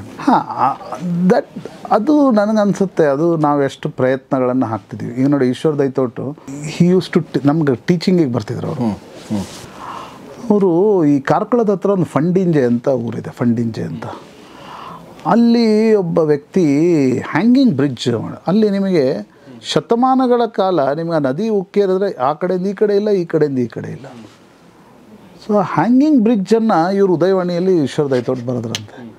ಅಂಥ ಅನೇಕ ಊರುಗಳವ್ರು ಬಂದು ಹ್ಯಾಂಗಿಂಗ್ ಬ್ರಿಡ್ಜ್ ಹಾಕ್ಸ್ಕೊಂಡ್ರು. ಅಂದರೆ ಅದು ಈ ಅಭುದಯ ಪತ್ರಿಕೋದ್ಯಮ ಎಲ್ಲ ಕರೀತಾರೆ, ಪಾಸಿಟಿವ್ ನ್ಯೂಸು. ಏನಾಗುತ್ತೆ ಅನೇಕ ಬಾರಿ ಜರ್ನಲಿಸಮಲ್ಲಿ, ಈಗ 4 ಜನ ಸುಮ್ಮನೆ ಮಾತಾಡ್ಕೊತ ನಿಂತರೆ ಯಾರೂ ನೋಡೋಲ್ಲ. ಈಗ ನೀವೇನು ಹೇಳ್ತೀರಿ ನಂಗೆ ಅರ್ಥ ಆಗುತ್ತೆ. 4 ಜನ ಕೂಗಾಡ್ತಾ ಚೀರಾಡ್ತಾ ಮಾತಾಡ್ತಿದ್ರೆ ಜನ ಬಂದು ನೋಡ್ತಾರೆ. ಹಾಗಾಗಿ ಮೀಡಿಯಾನು ಕೆಲವೊಂದು ಸಲ ಹಂಗೆ ಪ್ಲೇ ಮಾಡುತ್ತೆ. ಬಟ್ ಬೈ ಆ್ಯಂಡ್ ಲಾರ್ಜ್ ನಾವು ವ್ಯಕ್ತಿಗಳಾಗಿ ನಮ್ಗೆ ಕನ್ವಿಕ್ಷನ್ ಉಂಟಾ ಅನ್ನೋದು very important. Can we bring some changes ಅಲ್ವಾ? ಈಗ ನಾನು ಹಾಗೆ ನೋಡಿ, ನಾನು ಮೊನ್ನೆ ನನಗೆ ಜರ್ನಲಿಸಮ್ ಸಂಬಂಧಪಟ್ಟಲ್ಲ ಅಂದರೂ ಹೇಳ್ತೀನಿ. ಮೊನ್ನೆ ಬೆಂಗಳೂರಲ್ಲಿ ಮರಾಠಿ ಇಬ್ಬರು ಕವಿಗಳು ಬಂದಿದ್ದರು, ಸಂಕರ್ಷನ್ ಕರಾಡೆ ಆ್ಯಂಡ್ ಸ್ಪೃಹಾ ಜೋಶಿ ಅಂತ. ನಾನು 1000 ರೂಪಾಯಿ ಟಿಕೆಟ್ ಸರ್. ಎಲ್ಲಿಗೆ ಬಂದಿದ್ದು? ಸಾರಿ, ಬೆಂಗಳೂರಲ್ಲಿ ಇಬ್ಬರು ಮರಾಠಿ ಕವಿತಾ ವಾಚಕರು ಬಂದಿದ್ದರು, ಸಂಕರ್ಷನ್ ಕರಾಡೆ ಮತ್ತು ಸ್ಪೃಹಾ ಜೋಶಿ ಅಂತ. 1000 ರೂಪಾಯಿ ಟಿಕೆಟ್, 500 ಜನ ಇದ್ದರು. ಇಲ್ಲಿ ಬೆಂಗಳೂರಲ್ಲಿ ಬೆಂಗಳೂರು ಮರಾಠಿ ಕವಿಗೋಷ್ಠಿ ಕವಿಗೋಷ್ಠಿ ಇಬ್ಬರದೇ. ಓಕೆ. ನಾವು ಇಲ್ಲಿ ನಾನು ವಿಚಾರ ಮಾಡಿದೆ, ಅದು ನೆಕ್ಸ್ಟ್ ಡೇ ಕನ್ನಡಪ್ರಭದಲ್ಲಿ ಹೆಡ್ಲೈನು ಏನು 20 ಕವಿಗಳು 25 ಕಿವಿಗಳು ಅಂತ. That is what change. ಅದೇ ಚೇಂಜ್ ಅಲ್ವಾ? ಜರ್ನಲಿಸಮ್ ಸಂಬಂಧಪಟ್ಟಂತ ಹೇಳ್ತಿಲ್ಲ ಅಲ್ವಾ? What changes, C it's always what conviction we have. ನಾವು ಗುಣಾತ್ಮಕ ಬದಲಾವಣೆ ಅನ್ನೋದು ಪರ್ಸ್ನಲ್ ಕನ್ವಿಕ್ಷನಿಂದ ಬರುತ್ತೆ ಸರ್. ಅದು ಸಮಾಜಕ್ಕೆ ಲಾಭ ಆದರೂ ಕೂಡ ಅದು ಪರ್ಸ್ನಲ್ ಕನ್ವಿಕ್ಷನಿಂದ ಬರುತ್ತೆ. ಈಗ ನಾನು ಭ್ರಷ್ಟಾಚಾರ ಮಾಡಲ್ಲಪ್ಪ, that's a personal conviction. Social conviction ಇರೋಲ್ಲ. ನಿಮ್ಗೆ ಇರುತ್ತಾ ಸಮಾಜ ನಾನು ಭ್ರಷ್ಟಾಚಾರ ಮಾಡಲ್ಲ ಅಂತ ತೀರ್ಮಾನ ಮಾಡಿದರೆ ನಡೆಯುತ್ತಾ? ನಡೆಯಲ್ಲ. ಸೊ ಈ ಗುಣಾತ್ಮಕ ಈ ಕ್ವಾಲಿಟೇಟಿವ್ ಚೇಂಜ್ ಇದೆ ಅಲ್ಲ, ದಿಸ್ ಇಸ್ ಪರ್ಸ್ನಲ್ ಕನ್ವಿಕ್ಷನಿಂದ ಬರೋದು. ನಾನು ವರದಕ್ಷಿಣೆ ತೆಗೆದುಕೊಳ್ಳಲ್ಲಪ್ಪ ಅನ್ನೋದು ಸೋಷಿಯಲ್ ಕನ್ವಿಕ್ಷನಿಂದ ಬರುತ್ತಾ? ಪರ್ಸ್ನಲ್ ಕನ್ವಿಕ್ಷನಿಂದ ಬರುತ್ತೆ. ಸೊಸೈಟಿನಲ್ಲಿ ನಾವು ಶಪಥ ಮಾಡ್ಬೋದು ಹಿಂಗೆ ನಿಂತ್ಕೊಂಡು ಬಿಟ್ಟರೆ. ಅದು ಈಗ ಅಣ್ಣಾಜಾರೆ ಕಾಲದಲ್ಲಿ ಸರ್ ನೀವೇ ರಿಪೋರ್ಟ್ ಮಾಡ್ತೀರ ನೆನಪಿ, ಮೇ ಬಿ ಅಣ್ಣ ತೂ ಬಿ ಅಣ್ಣ. ಈ ಹವಾಲಾ ಟ್ರಾನ್ಸಾಕ್ಷನ್ ಮಾಡೋರೆಲ್ಲ ಟೋಪಿ ಹಾಕೊಂಡು ಮೇ ಬಿ ಅಣ್ಣ ತೂ ಬಿ ಅಣ್ಣ ಅಂತಿದ್ರು. That is euphoria. That will not change society. Society will always changed by the personal conviction. ಕೆಲವರು ಒಪ್ಪಬೋದು, ಕೆಲವರು ಒಪ್ಪದೇ ಇರ್ಬೋದು ನಿಮ್ಮ ಕನ್ವಿಕ್ಷನ್ಸ್ಗಳನ್ನು, ಬಟ್ ಆ ಪರ್ಸ್ನಲ್ ಕನ್ವಿಕ್ಷನ್ ಬೇಕಾಗತ್ತೆ. ಅದಕ್ಕೆ ನಾನು ಅದಕ್ಕೆ ರೋಲ್ ಮಾಡೆಲ್ಸ್ ಬೇಕಾಗತ್ತೆ. ಅದಕ್ಕೆ ಸರಿಯಾದ ವ್ಯಕ್ತಿಗಳನ್ನ ಓದ್ಕೊಳ್ಳೋಂಥದ್ದು. ಈಗ ಫಾರ್ ಎಕ್ಸಾಂಪಲ್ ಲಂಕೇಶ್ ಓದಿರೋದು ನಮ್ಮ ಮೇಲೆ ಪ್ರಭಾವ ಬೀರ್ಬಿಟ್ಟಿದೆ. ಡೆಫಿನೆಟ್ಲಿ ಚೇಂಜ್ ಆಗಲ್ಲ. ಐ ಮೀನ್ ಆಗಬಾರ್ದು. Lankesh he was one of the finest writers sir. So ಆ ಥರದ್ದು ವ್ಯಕ್ತಿಗಳು ಈಗ ಕೆಲವೊಬ್ರಿಗೆ ಭೈರಪ್ಪನವ್ರದ್ದು ಪ್ರಭಾವ ಬಿದ್ದಿದೆ, ಕೆಲವೊಬ್ರಿಗೆ ಲಂಕೇಶ್ ಅವ್ರ ಪ್ರಭಾವ ಬಿದ್ದಿದೆ. ಬಟ್ ನನಗಂತ ಜರ್ನಲಿಸಮಲ್ಲಿ ಬರಬೇಕಾದ್ರೆ ಲಂಕೇಶು ಓದಬೇಕು, ಭೈರಪ್ಪನವ್ರನ್ನೂ ಅಫ್ಕೋರ್ಸ್. ಇಲ್ಲಾಂದರೆ ಆ್ಯಕ್ಟಿವಿಸಮ್ ಮಾಡೋದು ಒಳ್ಳೇದು. ಯಾರದು ಹೋಗಿ ನೀವು ಓದಿ ನಿಷ್ಕರ್ಷಕ್ಕೆ ಬನ್ನಿ, ಟೀಕ್ಸಿ, ಭೈರಪ್ಪನವ್ರನ್ನೂ ಟೀಕ್ಸಿ, ಲಂಕೇಶ್ರನ್ನು ಟೀಕ್ಸಿ, ಗೋಪಾಲ್ ಕೃಷ್ಣ ಅಡಿಗರನ್ನು ಟೀಕ್ಸಿ ಅಲ್ವಾ? ಈ ಓದೋದೇ ತಿಳ್ಕೊಳ್ಳೋದೇ ಟೀಕ್ಸೋ ಪ್ರವೃತ್ತಿ ಇದೆ ಅಲ್ವಾ? This is superficial. This will not change anything ನನಗನ್ಸುತ್ತೆ. ನಿಮ್ಮದು ಎಕ್ಸ್ಪೀರಿಯನ್ಸಲ್ಲಿ ತಕ್ತಾ ಪಲಟು ಕಾಯ ಪಲಟ್ ಅನ್ನೋದನ್ನು ತುಂಬ ನೋಡಿದ್ದೀರ. ಸೊ ರಫ್ಲಿ 20-25 ಇಯರ್ಸಿಂದ ನೋಡ್ತಾ ಬಂದರೆ, ಆಲ್ಮೋಸ್ಟ್ 2000ಇಂದ ಈಚೆಗೆ ನೋಡಿದರೆ ಎರಡು ಮೇಜರ್ ಗೌರ್ಮೆಂಟ್ಸ್ ಬಂದಿದೆ, UPA NDA ಅಂತೇಳಿ 2 ಬಂದಿದೆ. ಸೊ ನೀವು ಈಗಲೇ ಮೀಡಿಯಾದ ವರದಿಗಾರನ ಬಗ್ಗೆ ಅಥೆಂಟಿಸಿಟಿ ಬಗ್ಗೆ ಹೇಳ್ತಿದ್ವಿ. ಸೊ ಎಲ್ಲೋ authenticity especially the national media, mainstream media deteriorate ಆಗ್ತಿದೆ ಅನಿಸುತ್ತಾ ಸರ್? ನಾಟ್ ಅ ಹೋಲ್, ಒಂದು ಸೆಕ್ಷನ್ ಹಂಗಿದೆ ಅನ್ಸುತ್ತೆ. ಹಾಗೆ ಆಗ್ತಿದೆ. ಈಗ ಅದನ್ನು ನಾನು ಹೇಳಬೇಕಾಗಿಲ್ಲ. So it is seen. ಅದು ಸೈಕಲ್ಲ ಚೇಂಜ್ ಆಗುತ್ತಂತ ನನಗನ್ಸುತ್ತೆ. ನಾನಂದರೆ ಇಲ್ಲಿ ಬರುವಾಗ ಯೋಚನೆ ಮಾಡ್ತಿದ್ದೆ, ಈಗ ಅತಿಯಾದ ಮೋದಿ ವಿರೋಧ ಮತ್ತು ಅತಿಯಾದ ಮೋದಿ ಪರ ಇದು ಭಾರತದ ಜರ್ನಲಿಸಮಲ್ಲಿ ಹೊಸ ಹೊಸ ಸಮಸ್ಯೆಗಳನ್ನಂತೂ ಹುಟ್ಟಾಗಿದೆ. ಏಕ್ ದೌರ್ ಥಾ ಕಿ ಮೋದಿ ಅಂದರೆ ಹೇಟೆಡ್ ಫಿಗರ್. 14 ಪ್ರಧಾನಮಂತ್ರಿ ಆದಮೇಲೆ ಮೋದಿ ಅಂದರೆ ದೇವರು. 2 ಎಕ್ಸ್ಟ್ರೀಮ್ಗಳ ಮಧ್ಯೆ ಜರ್ನಲಿಸಮ್ ನಿಂತಿದ್ದರೆ ಏನೋ ಚೆನ್ನಾಗಿರ್ತಿದ್ವಿ ಅನ್ನೋದು ನನಗನ್ಸುತ್ತೆ. ಓಕೆ. ಅತಿಯಾದ ಟೀಕೆ, ಅವ್ರು ಏನು ಮಾಡಿದ್ರು ಸರಿ ಅನ್ನೋ, ಅಥವಾ ಅವರು ಏನು ಮಾಡಿದ್ರು ಸರಿ ಅಂತಕ್ಕಂಥ, ಅದು ಎಲ್ಲರ ಬಗ್ಗೆ. ನಾನಂದರೆ ಅದು ಸಿದ್ದರಾಮಯ್ಯನವ್ರಿಗೂ, ಅದು ಯಡಿಯೂರಪ್ಪನವ್ರಿಗೂ, ಅದು ನಾಳೆ ಖರ್ಗೆ ಆದರೂ, ಅದು ನಾಳೆ DK ಶಿವಕುಮಾರ್ ಆದರೂ ಎಲ್ರಿಗೂ ಅನ್ವಯ ಆಗುತ್ತೆ. ದ ಪ್ರಾಬ್ಲಮ್ ಇಸ್ ಅದೇ ಸರ್, ರೀಜ್ನಲ್ ಮೀಡಿಯಾದಲ್ಲಿ ಎಲ್ಲೂ ಇನ್ನೂ ಆ ರೇಂಜಿಗೆ ಇದು ಆಗಿಲ್ಲ. ಬಟ್ ಎಲ್ಲ ಏನಾಗುತ್ತೆ ರೀಜ್ನಲ್ ಮೀಡಿಯಾದಲ್ಲಿ ವಿ ಆರ್ ಮೋರ್ ಗ್ರೌಂಡೆಡ್. ಈಗ ನೋಡಿ, ರೀಜ್ನಲ್ ಮೀಡಿಯಾದಲ್ಲಿ ಯಾರ್ಯಾರು ಹುಡುಗರು ಬಂದಿದ್ದಾರಲ್ವ, ನೀವು ಮಹಾನಗರಗಳಲ್ಲಿ ಹುಟ್ಟಿ ಬೆಳೆದ ಎಷ್ಟು ಜನ ಇದ್ದಾರೆ ತೆಗೀರಿ ಸರ್ ನೀವು. ಬಹುಶಃ ಇಲ್ಲವೇ ಇಲ್ಲ ಅನ್ಸುತ್ತೆ. ಇಲ್ಲ. ಕನ್ನಡ ಪತ್ರಿಕೋದು ನಾನು ಭಾಳಷ್ಟು ಇದನ್ನು ಅಧ್ಯಯನ ಮಾಡಿದ್ದೀನಿ. ನಾನು ಅಥವಾ ಮಹಾನಗರದಲ್ಲಿ ಹುಟ್ಟಿ ಬೆಳೆದವನನ್ನು ಹೀಗೆ ಹೇಳ್ತೀನಿ ಅಂತ ತಿಳ್ಕೊಬೇಡಿ. ಬಟ್ ಅಥವಾ ಫಸ್ಟ್ ವೇವ್ ಆಫ್ ಮೈಗ್ರೇಷನಲ್ಲೇ ಬಂದವರೇ ಜಾಸ್ತಿ ಇದ್ದಾರೆ. ಹಾಗಾಗಿ ಗ್ರೌಂಡೆಡ್ ಇರ್ತಾರೆ. ಹಾಗಾಗಿ ಈಗ ಯಾರನ್ನೇ ತಗೊಳ್ಳಿ, HR ರಂಗನಾಥ್ ಎಲ್ಲಿಂದ ಬಂದರವರು? ಹಾಸನ, ಮೈಸೂರು, ಬೆಂಗಳೂರು ಅಲ್ವಾ? ಅವರು ಮೈಸೂರಲ್ಲಿ ಆರ್ಕೆಸ್ಟ್ರಾನೂ ಹಾಡ್ತಿದ್ರು, ಯಾವುದೋ ಒಂದು ಇಂಗ್ಲೀಷ್ ಪತ್ರಿಕೆ ದ ವೀಕ್ಗೇನೋ ಒಂದು ಬರಿತಾಯಿದ್ರು. ಅಲ್ಲಿಂದ ಬಂದರು. ವಿಶ್ವೇಶ್ವರ ಭಟ್ರು ಅವರು ಹಾಂ, ಮೂರೂರು ಕುಮಟಾದಿಂದ ಬಂದು ಧಾರವಾಡದಲ್ಲಿ MSc ಮಾಡಿ ಮತ್ತೊಂದು MA ಜರ್ನಲಿಸಮ್ ಮಾಡಿ ಲಂಡನ್ವರೆಗೆ ಹೋಗಿ ಆಮೇಲೆ ಅನಂತಕುಮಾರ್ ಹತ್ರ ಆಫೀಸರ್ ಆನ್ ಸ್ಪೆಷಲ್ ಡ್ಯೂಟಿ ಆಗಿ ಅವ್ರು ಎಡಿಟರ್ ಆದರು. See the experience and trajectory. ಈಗ ಗೌರಿ ಶಕ್ಕಿ ಅವರು